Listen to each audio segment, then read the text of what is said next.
Boa noite a quem está chegando. Boa noite, já já a Marina chega e nós começamos essa conversa sobre a história da África. Boa noite para quem está entrando. Vamos começar já já a 12ª live da Revista de História. Boa noite, Jocelei, grande Jocelei. Já já vamos começar a 12ª live da Revista de História. Hoje, com a honra de receber Marina de Mello e Souza, professora de História da África do departamento. Já já a Marina entra na transmissão e a gente começa essa conversa que certamente vai ser muito boa, muito trazer, né, novas discussões, novos caminhos, etc., para pensar a história da África. Boa noite, Marina. Boa noite, Júlio. Tudo bom? Tudo bem? E você? Tudo certo, vamos indo. Vamos indo. Atualmente não tem outra alternativa, né? É o que a gente conseguir nesses tempos medonhos que a gente está atravessando, que a gente conseguir, né? Vamos esperar mais 3 minutinhos, 6:05, enquanto o pessoal vai chegando. Já temos mais de 30 pessoas, inclusive a participação ilustre da sua filha, que acabou de entrar. Claro, imagina se ela ia perder. Tá certo, é isso mesmo, tem que ser assim.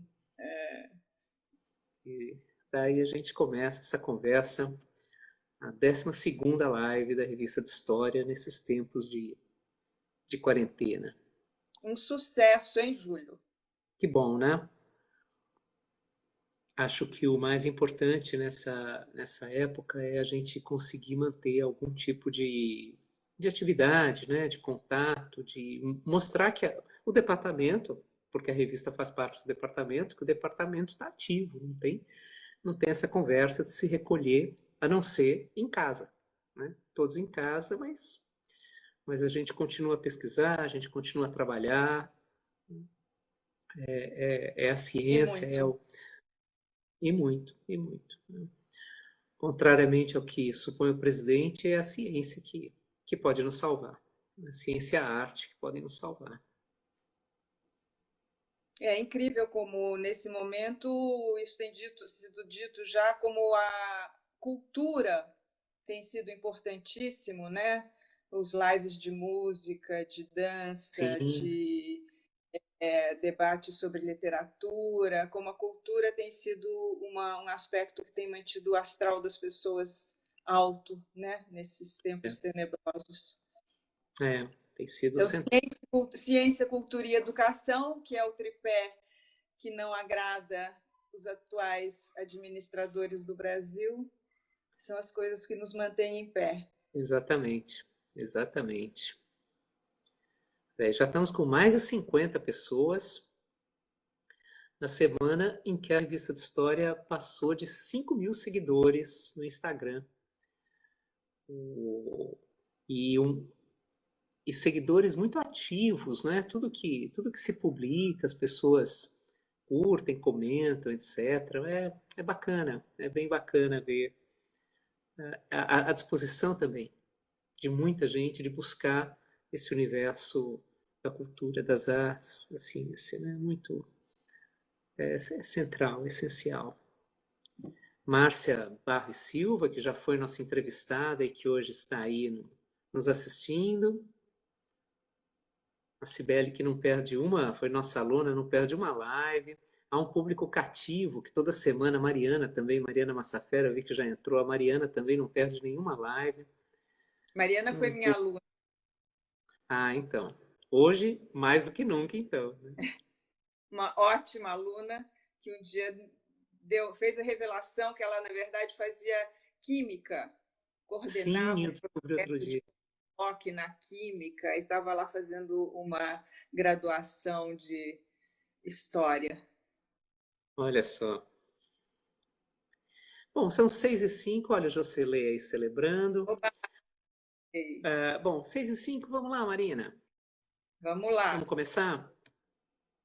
Deu um probleminha na conexão, mas agora já deu certo. Bom, nessa 12ª live da Revista de História da USP, nós temos a honra imensa de receber a Marina de Mello Souza, uma colega queridíssima, professora de História da África no departamento, professora associada, livre docente de História da África no departamento. A Marina fez graduação em Ciências Sociais e Políticas na PUC do Rio, onde também fez mestrado em História da Cultura. O doutorado foi em História Social na Federal Fluminense, na UF, e a livre docência em 2012 em História da África, já no departamento, lógico, ao qual ela pertence, no qual ela dá aula, que é o Departamento de História da FEFELESH USP. Na verdade, a Marina é professora do departamento desde 2001, atua na graduação, na pós-graduação, orienta vários trabalhos muito importantes, inclusive participa do Núcleo de Apoio à Pesquisa Brasil-África da USP, é bolsista de produtividade nível 2 do CNPq desde 2016 e tem vários livros, entre eles, apenas para citar, Paraty, a Cidade e as Festas, Reis Negros no Brasil Escravista, um livro absolutamente sensacional, que é África e Brasil Africano, Prêmio Jabuti de didáticos e paradidáticos em 2006, e mais recentemente, Além do Visível, Poder, Catolicismo e Comércio no Congo e Angola, séculos 16 e 17. A Marina pesquisa atualmente História da África Centro-Ocidental, do 16 até o 19, e especialmente com ênfase na presença do catolicismo entre povos centro-africanos e articulações com o comércio, com organizações políticas, etc. Além disso, tem uma série de trabalhos na área de cultura popular, cultura afro-brasileira, festas, cultura material, etc.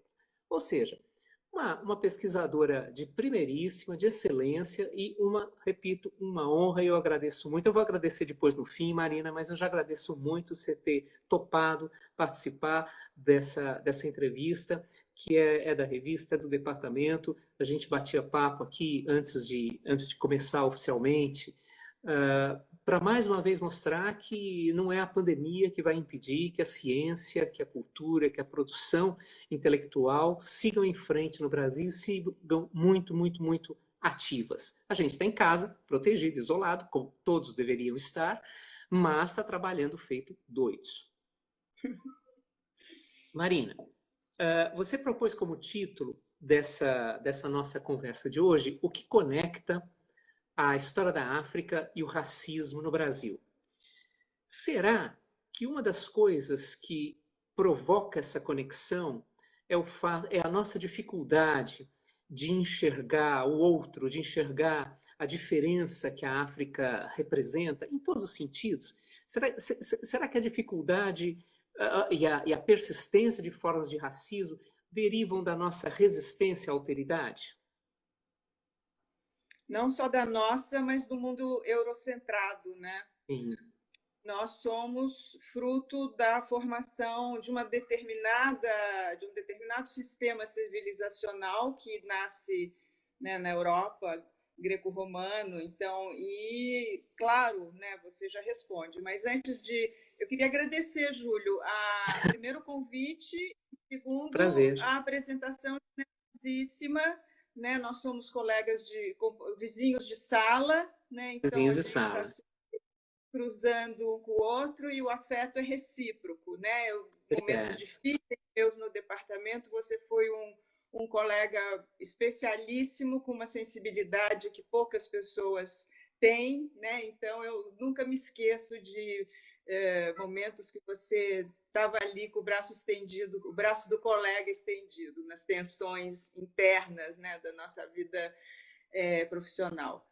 Mas sempre foi recíproco, né, Marina? Sempre foi recíproco. Você também.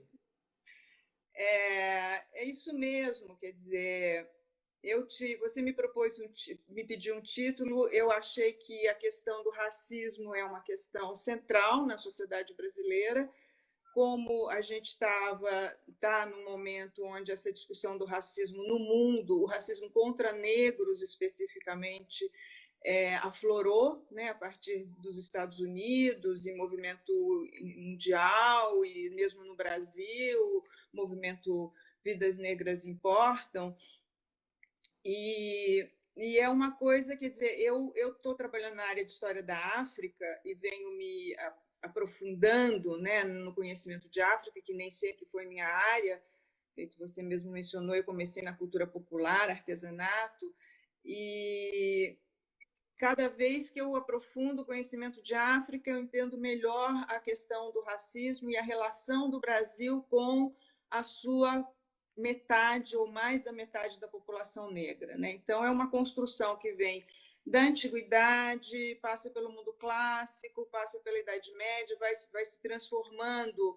E é interessante porque esse olhar negativo para o outro, então esse outro que não é o outro do mundo europeu, ele vão camadas de negatividade se sobrepondo, então desde o mundo clássico, onde aqueles são primitivos, são bárbaros, como todos os outros são bárbaros, depois no mundo cristianizado, onde tem uma demonização das culturas africanas, depois no mundo científico racional, no qual os povos negros são vistos como uma etapa do desenvolvimento do homem a partir de darwinismo e evolução do homem a partir dos hominídeos, né, e primatas. E no caso do Brasil, a gente tem essa questão da escravidão, que faz com que a nossa Constituição, a nossa história, a nossa sociedade seja montada na contribuição africana, em termos de força de mão de obra, em termos de tecnologias, em termos de conhecimentos, e no mundo, né, no mundo americano emanado dessa mentalidade europeia que sempre estigmatizou esse africano, esse outro, feito você colocou muito bem, uma questão da relação com a alteridade, e o Brasil, ao emancipar, né, a sua parcela escravizada, que quando vem a escravidão já grande parte da população negra e afrodescendente já não é mais escravizada, mas fica com aquela questão de como lidar com essa metade que é vista como atrasada, como inferior, e ainda era herdeiro dessas relações extremamente violentas que fundamentam as relações escravistas, né? A escravidão é um sistema fundado na violência. A violência da escravização na África, a violência do transporte, a violência do trabalho escravo, a violência dos castigos, e isso aflora muito na sociedade contemporânea. A gente percebe o quão violenta é a nossa sociedade, isso aflorou de uma forma incrível, e o afastamento total que o Brasil viveu com relação ao continente africano. Depois de 300 anos de estreita relação, quando vem a abolição e quando vem uma substituição, né, de grandes potências internacionais, a Inglaterra, a industrialização, a Inglaterra tocando o Brasil da costa africana, das relações históricas, comerciais, para ocupar aqueles mercados que o Brasil, de alguma forma, ocupava num comércio interatlântico, né? E a jovem nação se vê às voltas com esse dilema, e há um afastamento, um apagamento, uma tentativa de anulação dessa parte africana. A migração europeia estimulada, a migração europeia africana proibida por lei, africano não podia, então tem toda a política do branqueamento, então casa esse estigma que a escravidão dá nas relações de trabalho e na inferiorização desse outro, que é o africano mão de obra, com a concepção vigente no Concerto Internacional das Nações, no qual o Brasil quer entrar, que a África é atraso, aí toda a questão do colonialismo na África, justificativas, né, de ocupação do continente para levar a civilização àquelas populações. Então, do lado da perspectiva europeia, a gente tem um acúmulo de negatividade com relação ao continente africano. O Brasil é parte africana e tem que se ver diante disso. Como é que vai lidar, querendo entrar no Concerto Internacional das Nações regido a partir da Europa, como é que lida com essa herança? Então, anula, bota para escanteio, substitui a mão de obra por mão de obra branca, aloca toda a contribuição africana na sociedade e na cultura brasileira num lugar subordinado do rural, do popular, marginalização política, econômica, institucional, apenas em termos culturais há uma certa condescendência com as matrizes africanas. Isso vem lá desde os românticos, século XIX, mas principalmente a partir dos modernistas. Então, que nação é essa? A identidade nacional incorpora o candomblé em termos, mas a capoeira, o samba, a mulata como um padrão de beleza, e ponto. A gente só vai ver um pouco o questionamento da dita democracia racial no final do século XX, depois dos anos 70, que isso começa a se... Dos anos 70, pós-ditadura quase. E, então, a minha pergunta, né, que é o tema que eu propus para você, o que conecta a história da África e o racismo no Brasil, é que eu vejo aí uma resposta. Eu acho que essa nossa situação de sociedade extremamente desigual em termos étnico-raciais, claro, em termos econômicos, mas né, isso está no pacote, porque o pobre geralmente é o preto no Brasil. Não é à toa que, sob pressão do chamado movimento negro, aí botar dentro de um guarda-chuva enorme todos os movimentos sociais e as organizações que surgem, principalmente na redemocratização, que pressionam legalmente para ser ensinado história da África e da cultura afro-brasileira obrigatoriamente em todos os níveis de ensino, isso é uma vitória fantástica, conhecida com muito suor, conseguida com muito suor, e que faz todo o sentido. Claro. A minha experiência como professora de História da África, a cada semestre, os alunos saem transformados. Quem fez o curso, quem se envolveu, quem curtiu, sai transformado. E eu tenho a convicção que o conhecimento de História da África bem feito, não, e aí muito estudo, porque a gente tem que tirar o atraso de sei lá quanto tempo, Claro, né? É um fator central para a gente entender o nosso racismo e vencer o nosso racismo. E nos orgulharmos desse passado africano e mudarmos a percepção que a gente tem do elemento negro na sociedade brasileira, e que as pessoas de pele morena, de pele escura, chamadas de negros e cabelos crespos e feições que são próprias daquele tipo de configuração biológica, se orgulhem, né? A questão da autoestima, que eu acho que é fundamental. Você tem que gostar de si próprio. E quando a gente conhece a história da África, a gente passa a achar aquilo barato, porque, como diz o meu mestre Alberto da Costa Silva, quem entra em contato com a África vicia. Ele tem um livro chamado O Vício da África.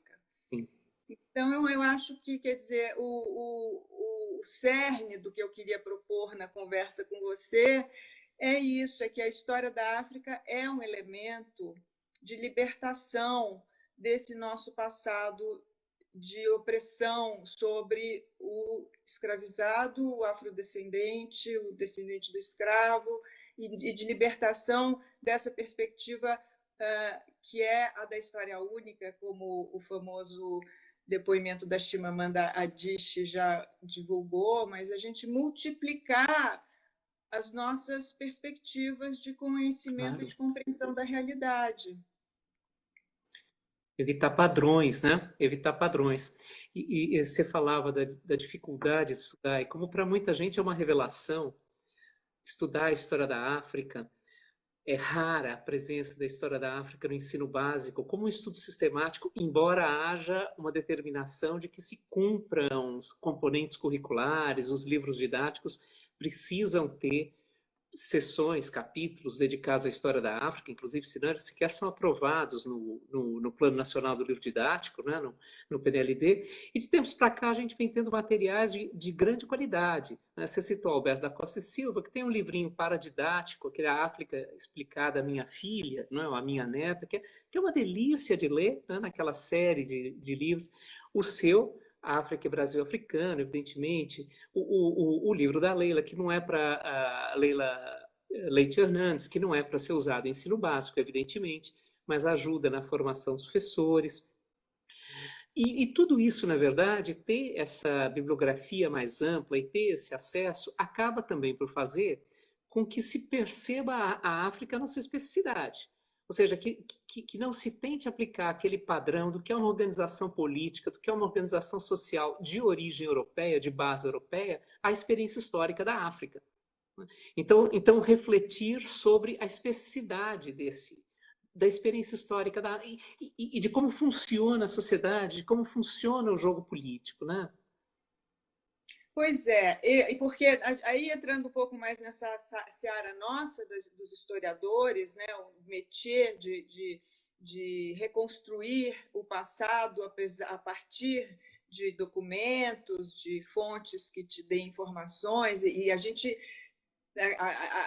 a questão de história da África é um barato em termos metodológicos, porque ela precisa da interdisciplinaridade, ela precisa do diálogo com as outras disciplinas. No caso meu particular, que estudo a África antes da chegada dos europeus e antes do colonialismo, depois da chegada dos europeus, durante o comércio de escravos, mas principalmente antes do colonialismo, que é onde, quando entra letramento, quando entra produção de documentação escrita, então as fontes históricas são muito lacunares, muito esparsas.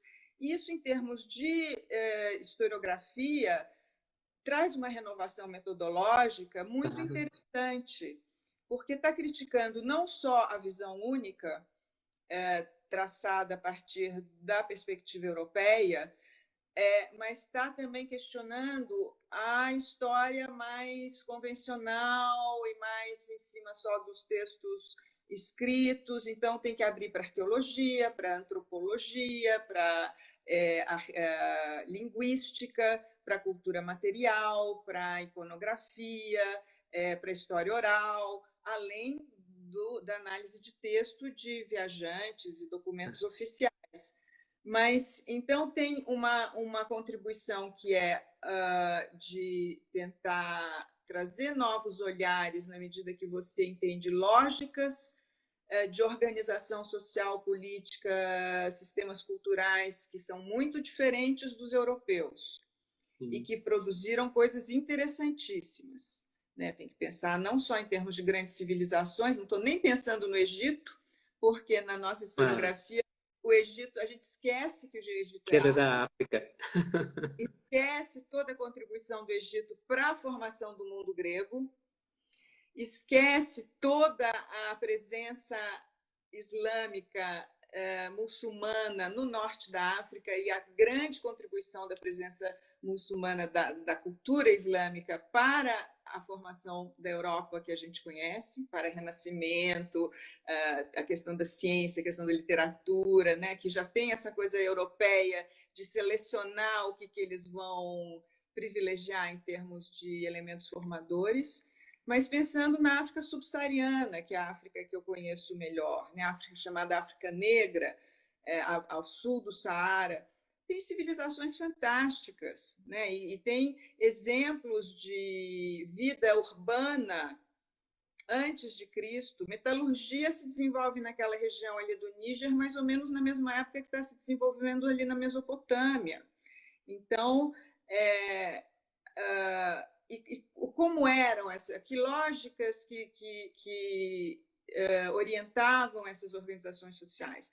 E se você chega mais para o presente também, a questão da organização política, né? E isso é uma das coisas que a historiografia mais feita por estudiosos africanos apontam, a gente também questionar quais são os critérios básicos de análise das sociedades emanados do mundo europeu, ou seja, Estado, poder centralizado, hierarquização, há formações sociais e políticas na África desse feitio, poder centralizado, capitais, estados, e vão ser chamados de impérios, mas há também uma série de modelos de organização não centralizados, de redes de comunicação entre diversas aldeias, de relações tecidas basicamente a partir das linhagens, de associações entre linhagens por vias matrimoniais, por alianças comerciais, que tenho uma pegada meio anarquista, assim, em termos de eu sou contra o Estado, eu acho que a gente devia ser células autogestoras. Eu acho que a gente tem que conhecer também sistemas políticos, econômicos e culturais para além das músicas, dos ritmos, dos instrumentos, da estética, que são os elementos do continente africano que já foram absorvidos pelo mundo globalizado e pelo mercado, né? Mas não é só isso. Então, essa coisa do conhecimento consistente acerca das sociedades africanas, com os instrumentos que a nossa disciplina nos fornece, que, portanto, são científicos dentro do que nós traçamos, que sejam os parâmetros de rigor de construção do conhecimento, isso traria uma contribuição para a humanidade, no meu entender. Ainda mais nesses momentos de chacoalhão que a gente está vivendo, né?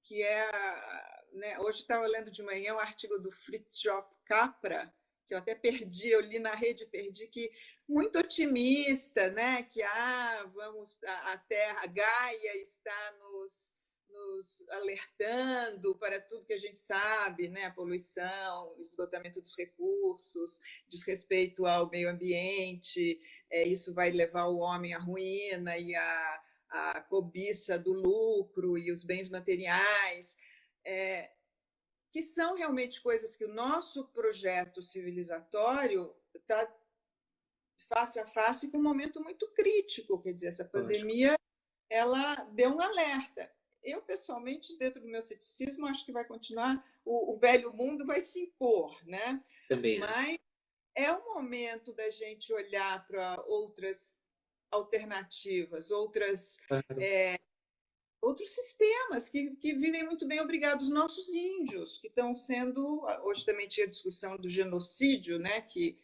aos que criticam o uso da palavra, e a gente sabe que as palavras se transformam ao longo do tempo, então pode ganhar novos significados mesmo, mas o que a Ailton Krenak, o que essas pessoas estão falando para a gente tem que prestar atenção nessas maneiras de pensar. Outro dia estava vendo o nosso colega Natalino falando aqui, sabe, os sistemas de pensamento dessas populações pré-colombianas, não pode desprezar isso. É nosso banco de dados culturais. Assim que a gente tem um banco de dados genéticos, que a gente quer guardar todos os elementos da vida, da que existiu e da que não existe mais, a gente tem que também prestar atenção no que o homem produziu em termos de alternativas e maneiras de conviver uns com os outros e no meio ambiente. Então, acho que a história da África ela tem muito a contribuir, né, em termos de mudar o foco do unilateral, entender os elementos negativos, a inferiorização, os processos que levam o Ocidente a ver a África e os africanos dessa forma, porque só assim a gente vai destruir o racismo. Porque o racismo, feito diz o Silvio Almeida, ele é institucional, né? E ele é genético. A gente branco, eu sou uma mulher branca de classe média, que até cresci num ambiente muito ilustrado, muito esclarecido, mas, no geral, tem um componente de racismo que a gente nem percebe que Lógico, existe. E racismo é para todo mundo combater, não é só para quem é alvo de combater. Como tem dito também, a questão da sociedade como um todo. E a gente entendendo esses mecanismos, a gente dá um passo, né, para nos educarmos, mudarmos nosso comportamento, entendermos a lógica que está por trás de atitudes que a gente até sabe que são recrimináveis, mas a gente tem que entender a gênese desses comportamentos, né? Claro, claro. Claro, daí também, você falava agora há pouco do quão pode ser revelador o ensino, o estudo de história da África, né? Porque vai abrindo esses novos mundos, vai conhecendo novas coisas, né? E seja o tema do racismo, um outro tema que é muito presente hoje, os deslocamentos de populações, as circulações de populações, quando a gente olha para a África, aparece, lógico, a questão da diáspora, aparece que muitas vezes é circunscrito, é tratado de forma circunscrita ao tráfico, mas não se limita a ele, né? Ou seja, tem muitos caminhos por meio dos quais isso da história da África ensina a gente sobre o mundo que a gente está vivendo, né?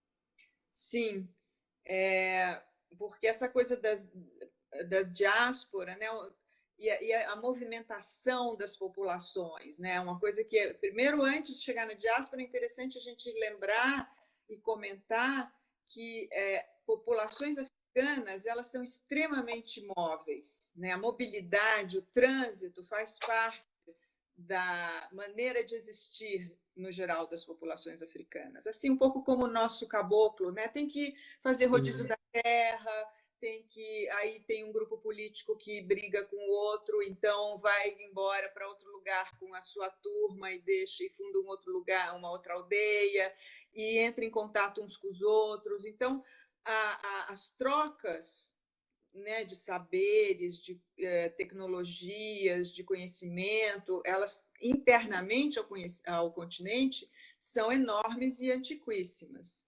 Quando chega o explorador, e aí a gente tem ao norte toda a relação desde a antiguidade, via Egito, Mar Vermelho, Eritreia, Etiópia, né? Então tem todo uma inserção do continente nos circuitos da antiguidade, do Oriente, da Pérsia, da China, depois pelo Mediterrâneo. Então, primeiro pensar que é um continente que esteve integrado nos movimentos da história desde sempre, com maior ou menor intensidade, na medida que havia proximidade geográfica e facilidade de trânsito maior ou menor. Com a chegada com a exploração da costa atlântica e com o interesse da captura de escravizados, né? Isso é uma outra coisa que eu gosto sempre também de lembrar, que a questão da escravidão e o comércio de escravizados é um capítulo da história da África, porque a gente, na academia brasileira, como somos resultado do comércio de escravizados, há uma tendência a se estudar escravidão, escravidão, escravidão, comércio, comércio, comércio, e só ver a África por esse viés, o que é um problema, né? A gente tem que entender que isso é uma questão entre várias outras. Então, aí você tem a primeira diáspora fantástica, forçada, que é essa leva de escravizados que é trazido para a América, basicamente, que já eram levados para a Europa e para o mundo árabe desde a antiguidade, como escravizados. No Egito, né, a questão das pirâmides foram construídas por etíopes, que são os negros mais ao sul dos egípcios, mas a grande migração, a grande diáspora forçada, que é a do comércio de escravizados do período das colônias americanas, vem para a América E aí você tem a formação da América, principalmente a América do Norte, América Central, Caribe e o Brasil, eles são resultados das misturas e do que os africanos trouxeram para cá. A gente tem, né, a América mais andina e a América Central com uma influência muito maior das populações anteriores, pré-colombianas, mas nós, Estados Unidos e Caribe, é basicamente colonizador europeu e escravizado africano que veio para cá. E você tem uma outra leva contemporânea que é resultante do colonialismo, que é essa que a gente vê agora, né? Porque aí acabou a escravidão, a Europa se torna, então, o agente civilizador no entender deles do continente africano, justificando toda a ocupação e a exploração das riquezas naturais e da mão de obra.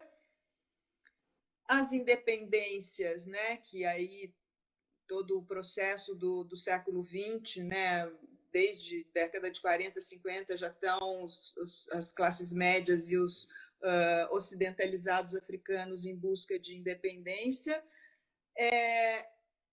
O período pós-independência, né, pós-anos 60, no continente africano, é bastante tumultuado, e com o empobrecimento do continente derivado de espoliações múltiplas e derivado também da sua própria elite exploradora, vão para os países das antigas colônias. Então, França, a Inglaterra, com todos os indianos também. Então, Caribe e alguns países africanos se voltam para a migração para a França, para a Alemanha, para a Itália, para a Inglaterra, para Portugal, para a Espanha.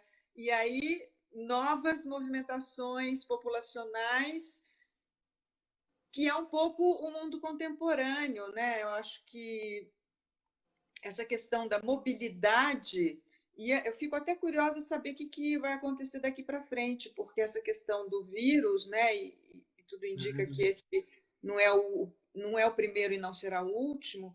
Ele veio mudar a direção que estava em plena expansão em termos do globo terrestre, que é uma mobilidade muito grande, né? Então, as pessoas moram os filhos estão morando em outros países, as pessoas viajam e trabalham, e de repente, vamos ver como é que vai ficar isso daqui para frente.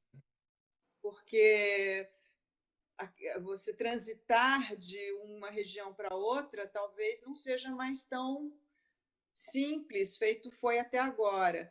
Mas o que é diáspora, você deve saber muito bem, que você é uma pessoa erudita e culta, muito mais do que eu, que sou uma pessoa prática e que gosta de pôr a mão na massa. Quando eu descobri que diáspora significava semear, né, que era um termo grego, que era lançar sementes, eu falei, mas que maravilha, porque isso é perfeito, né? As culturas africanas semearam a América com a sua diferença, com os seus saberes específicos, assim como elas estão fertilizando a Europa para horror dos europeus que não querem ser modificados, né? Mas nisso nós estamos à frente deles, porque nós somos, né, uma cultura mestiça, um povo mestiço. A gente precisa admitir e aceitar a nossa mestiçagem, a nossa pluralidade, a nossa diversidade. E é isso que está difícil, né, Júlio? É o que as pessoas não estão querendo, é a convivência com o diverso. A nossa riqueza é força, claro. Que é a convivência com o diferente. Sim, e que é sempre muito saudável, né? Desde o momento que você admita e pratique, né? É sempre muito saudável, né? Marina, você já tocou várias vezes por muitos caminhos e em muitos tempos diferentes da relação entre o Brasil e a África. Essa relação mudou ao longo do tempo e, como você destacou, que acho que é algo importantíssimo, não se resume à escravidão. Né? Não se resume à escravidão e nem pode ser resumida tampouco àqueles elementos mais absorvidos. Você mencionou alguns aspectos artísticos, sonoridades, traços na alimentação, etc. Como que dá para a gente pensar ao longo do tempo, ao longo desses séculos, a relação entre o Brasil e a África e de que maneira ela se coloca hoje? Inclusive porque mesmo do ponto de vista de políticas governamentais, nós tivemos uma aproximação a coisa de uma década e pouco, e agora o que acontece é justamente o oposto. É a disposição de afastamento, o olhar é para o norte, o olhar não é mais para a África nos últimos 2 anos. Como se situa essa relação Brasil-África? Eu sei que a pergunta é muito ampla, mas daí você recorta como você quiser ao longo dos tempos e como ela se coloca hoje. Bom, como diz o Alberto da Costa e Silva, o Atlântico é um rio a unir as suas duas margens, a margem africana e a margem brasileira. Se a gente pensar na Pangeia, até é uma coisa só, né? Brasil é África, antes das mudanças geológicas que deram nos continentes como a gente conhece hoje. A relação Brasil-África é extremamente íntima, intensa, desde que o Brasil começou a se formar como Brasil, né? Desde o início da colonização. A gente tem, no início, né, no início do século XVI, uma presença da escravidão indígena muito grande. Os portugueses já estão na África desde o final do século XV, ou a segunda metade do século XV, mas a partir do final do século XVI, 1580, mais ou menos, começa a chegar africanos intensamente para as plantações de açúcar do Nordeste, num primeiro momento. Já estavam indo para o Prata, para as minas de prata, antes de virem para o Nordeste. Os nossos colonizadores portugueses têm uma presença muito particular no continente africano, porque eles são os que mais se enraizam no continente africano. Franceses, ingleses, holandeses, dinamarqueses, eles ficam ali pela costa, nos fortes, comerciando com os negociantes, e não adentram e não se enraizam muito. Portugal vai colonizar o arquipélago do Cabo Verde, vai colonizar o arquipélago de São Tomé, vai se implantar ali na Guiné-Bissau e fazer uma cultura mestiça desde o século XVI, vai construir o primeiro forte, né, o Castelo São Jorge da Mina, que depois eles perdem para os holandeses em 1637, acho, e vão estar em Luanda de uma maneira muito presente também, porque vão, no final do século XVI, Paulo Dias de Novaes vai como donatário de Luanda. Então, ele chega lá, a exemplo, inclusive, da experiência brasileira. Essa presença portuguesa muito enraizada, e em Luanda, uma colonização pequenininha, né? É bom pensar que não é Angola, não existe Angola nesse momento. Sim, Luanda, sim. E uns pedacinhos ali, uma série de conflitos e alianças com os chefes locais, mas já venda de escravizados. Então, a gente tem, desde o final do século XVI, a chegada de muita gente, cada vez mais, né? Primeiro para o Nordeste, depois tem a mineração no século XVIII, mineração em Minas Gerais, depois café no Sudeste, e é um volume de gente cada vez maior. O Rio de Janeiro, no século XIX, é descrito por esses viajantes que tiveram aqui a partir da abertura dos portos como uma cidade africana. O grande estudioso de línguas africanas, Guntry, se não me engano, que vai dividir as línguas africanas em 5 grandes troncos, coisas que a gente usa até hoje. Os estudos sobre línguas africanas que ele começa a fazer são a partir de relatos de viajantes como Rugendas e Spix-Martius, que coletaram esse vocabulário e essas informações no Rio de Janeiro e levaram para a Europa. Então, o conhecimento que a Europa, muito do conhecimento que a Europa tem, algum do conhecimento das línguas especificamente, é coletado no Rio de Janeiro, para a gente ver a presença africana no Rio de Janeiro. Então, e não tem uma coisa assim de os africanos chegam aqui, vão se criolizando, vão se amestiçando, porque tem africanos chegando até 1850. Lógico, E no século XIX é um volume enorme de gente chegando. Então, a presença africana no Brasil no final do século XIX é enorme.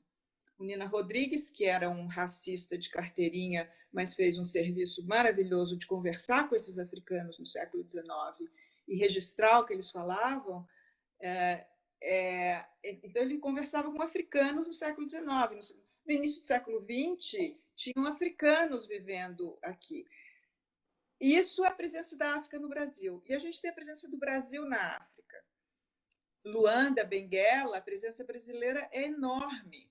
Quando o Brasil se separa de Portugal, há toda uma discussão ali na Câmara de Luanda de se anexar ao Brasil, de se distanciar de Portugal e se anexar ao Brasil, porque o comércio é feito, Luiz Felipe de Alencastro mostrou muito bem, o comércio é Rio de Janeiro, Luanda.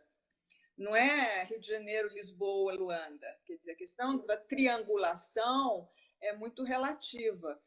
Salvador, costa ocidental, os iorubás todos que estão lá em Salvador a partir do final do 18 início do 19, e sudeste, a região do Congo-Angola. Então, tem uma presença brasileira muito grande em Moçambique, em Benguela, e tem uma presença brasileira muito grande na região do atual Benim, ali na costa do antigo Castelo de São Jorge da Mina. Inclusive, tem comunidades de brasileiros, que até hoje são os Silva, os Machado, os Andrade. E o primeiro presidente do Togo, depois da independência, é um filho ou neto desses brasileiros, que são os libertos, às vezes até escravizados, que representam seus senhores nos negócios na África, e lá ficam, ganham liberdade, enriquecem e criam comunidades de brasileiros na África. Aí corta. Então, a gente vê essa intensa relação de vai e vem, de africano aqui, de brasileiro lá, que chega no final do 19 e corta, separa. Aí a gente esquece, aí não tem mais, acaba. Não tem na escola, não tem na poesia, não tem na literatura, só tem um pouquinho na antropologia que estuda as religiosidades afro. Mesmo assim, é um conhecimento muito da África no Brasil e não do continente africano. Quando vêm as independências africanas, que o Brasil também está num momento muito legal, final dos anos 50, principalmente início dos anos 60, tem toda uma aproximação política da política internacional diplomática brasileira dos continentes africanos. Então, reconhecimento das independências, missões diplomáticas que são enviadas para as novas as capitais que estão surgindo, daí os países africanos estão começando a se organizar. Então, tem um movimento, e é quando também os grupos negros no Brasil começam a resgatar essa ideia de África, porque mesmo o movimento negro no Brasil no início do século XX é clube de recreação, jornal operário, eles assumem os instrumentos dos brancos para lutar, né, com os meios da sociedade brasileira eurocentrada. Depois de teatro experimental do negro, depois de negritude em termos internacionais, tem uma aproximação da África de alguns segmentos da classe artística e intelectual, mas ainda muito embrionário. Quando isso está ganhando fôlego, vem a ditadura militar. A questão do negro se torna questão de segurança nacional. Se você disser que não tem democracia racial no Brasil, está arriscado ir para o pau de arara e levar choque. Então, a ideia de democracia racial que é construída, né, ao longo do século XX, ela vai ser afirmada como obrigatório todo mundo engolir durante a ditadura militar, E aí também, em termos de política diplomática, aquele início de contato que estava se estreitando é de novo interrompido. Os governos militares não se aproximam muito dos governos africanos, que é retomado com o Lula. Né? O Fernando Henrique começa isso, mas o Lula tem um investimento na África fantástico, embaixadas que são abertas, e aí entram as grandes empreiteiras, né? A Camargo Gutierrez e Quetais construindo viaduto que em Angola são conhecidos como viaduto de areia, choveu, derreteu. Mas tem todo um investimento de abrir mercados, principalmente nos países de língua portuguesa. Mas não só. Mas tem também uma coisa de ajuda, quer dizer, os programas de AIDS, o Brasil ajudou muito, principalmente Moçambique e Angola, com combate à AIDS e missões, né, de médicos e esses organismos, né, ONGs, que estão lidando com os mais desfavorecidos. Aí a gente estava nessa batida, achando tudo muito bom, ou pelo menos gostando do geral da coisa, e vem essa guinada para a direita, esse alinhamento com os Estados Unidos, esse alinhamento cego, né? E a gente perde toda aquela coisa da cultura, da política internacional multilateral que estava sendo tão elogiada e tão bem sucedida nos governos Fernando Henrique, os governos Lula e mesmo nos governos Dilma. Então a gente vai nesse vai e vem na relação com o continente africano. Agora, internamente, eu acho que na academia a gente teve um ganho que a gente não vai mais voltar atrás. Sim, sim.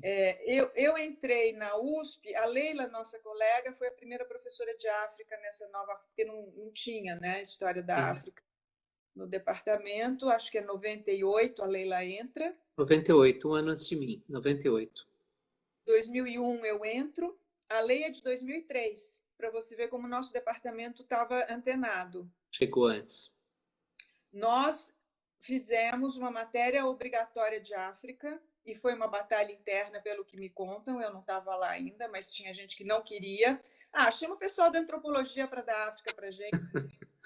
E aí daí teve uma discussão interna, não, a gente quer uma professora de História da África. Entrou a Leila, entrei eu, entrou a Cris em 2003. De lá para cá, o crescimento do campo... Júlio, eu não sei se você chegou... É surpreendente, sabe? Nós, Leila, Cristina e eu, que estamos nessa área e que estamos formando as pessoas que estão dando aulas pela universidade, pelas escolas de Brasil afora, a gente nunca imaginou que fosse com essa rapidez, com essa qualidade, com essa densidade. Então, a gente vê que tinha uma necessidade represada. Claro, e claro. O interesse... Sim. Então, a lei abriu mercado, porque aí os concursos públicos se multiplicaram. Você citou a questão dos livros, o mercado editorial, que quando eu comecei a dar aula em 2001, não tinha nada, só tinha o Costa e Silva, e eu acho que não tinha nem a Manilho Libambo, só tinha Enxada e a Lança. Ele ainda não tinha publicado a Manilho Libambo. Eu ficava catando artigo em revista portuguesa, porque eu não dou na graduação língua estrangeira, não tinha nada. De lá para cá, eu até no começo comprava livros infantis, porque a literatura infanto-juvenil foi a primeira a se desenvolver. Incorporar. Parei incrível de comprar, isso. Era tanto.